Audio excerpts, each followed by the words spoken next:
Hello friends, இன்றைக்கி நம்ம channel என்ன பார்க்க போகிறோன்னா வாழைப்பழம் பணியாரம் தான் பார்க்க போகிறோம். அதுக்கு நான் ஒரு 2 வாழைப்பழம் எடுத்து வச்சுருக்கேன். வெல்லம், பேக்கிங் சோடா, உப்பு,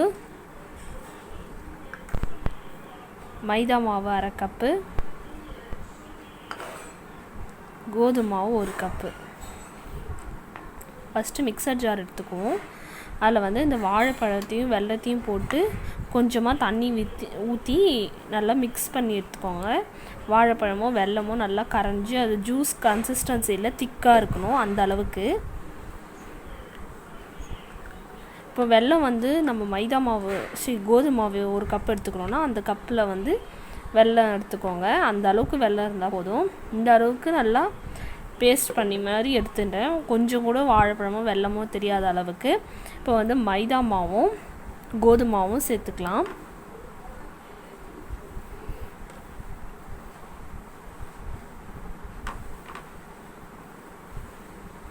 இது கூட பேக்கிங் சோடா, கொஞ்சமாக உப்பு சேர்த்துட்டு கொஞ்சமாக தண்ணி ஊற்றி நல்லா மிக்ஸ் பண்ண போகிறோம். ஒரு 2 மினிட்ஸ் நல்லா மிக்ஸி நல்லா தண்ணி ஊற்றி அது ஓட விட்டுருங்க அந்த கன்சிஸ்டன்சியில். இப்போ சாதா பணியாரத்தை விட இது ரொம்ப சாஃப்டாக இருக்கும். ஏன்னா நம்ம மிக்சரில் அவ்வளோ நேரம் நம்ம அடித்ததுனால.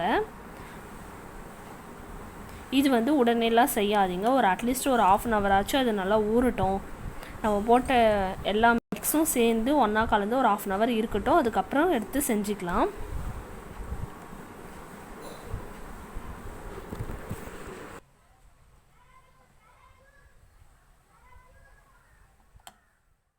அப்புறம் ஒரு பணியார சட்டி எடுத்து வச்சுருக்கேன். அதில் 1/4 டீஸ்பூன்ற மாதிரி எல்லாத்துக்கும் எண்ணெய் ஊற்றிக்கிறோம்.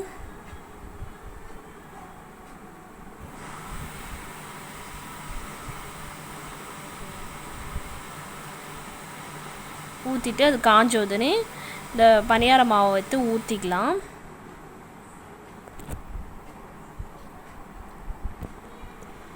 ஊற்றிட்டு மூடி வச்சுருங்க. மூடி வச்சுட்டு அப்புறம் திருப்பி போட்டுக்கலாம். ஒரு பக்கம் வெந்தோடனே நான் திருப்பி போட்டிருக்கேன். அவ்வளோதான் ஃப்ரெண்ட்ஸ், நம்மளோட வாழைப்பழம் பணியாரம் ரெடி ஆகிடுச்சு. இந்த வீடியோ உங்களுக்கு பிடிச்சிருந்தா லைக் பண்ணுங்கள், கமெண்ட் பண்ணுங்கள், ஷேர் பண்ணுங்கள். மறக்காமல் சப்ஸ்கிரைப் பண்ணிக்கோங்க. தேங்க்யூ.